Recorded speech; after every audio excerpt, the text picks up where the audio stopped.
నమస్తే. దహన సంస్కారాల తరువాత వెనక్కి తిరిగి చూడరు ఎందుకో తెలుసా?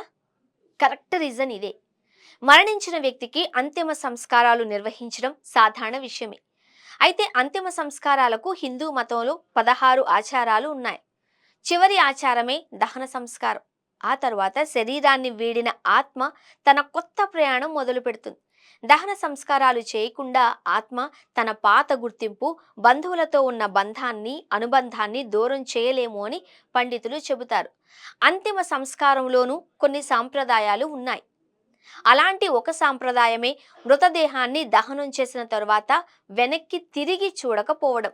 దహన సంస్కారాల తరువాత ఆ స్థలం నుంచి బయటకు వెళ్ళిపోతూ ఎవరూ కూడా వెనక్కి తిరిగి చూడరు.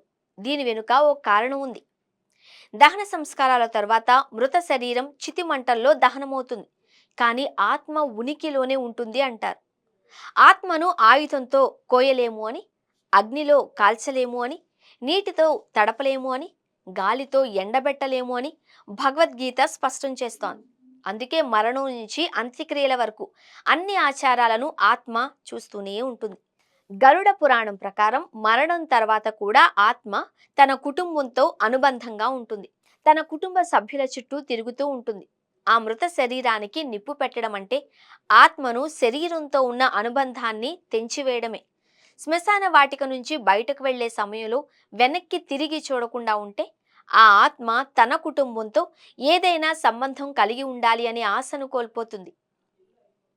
ఒక వ్యక్తి మరణం తర్వాత 13 రోజుల పాటు అన్ని ఆచారాలను నిర్వహిస్తారు. ఈ సమయంలో ఆత్మ తనకు తుది వీడ్కోలు ఎలా ఇస్తున్నారో గమనిస్తుంది. దహన సంస్కారాల తరువాత వెనక్కి తిరిగి చూసుకుంటే ఆత్మ మరింత అనుబంధం ఏర్పరచుకుంటుంది. అప్పుడు ఈ లోకాన్ని విడిచిపెట్టడంలో ఆత్మ ఇబ్బందిని అనుభవిస్తుంది. అందుకే ఎవరు వెనక్కి చూడవద్దు అని చెబుతూ ఉంటారు పండితులు.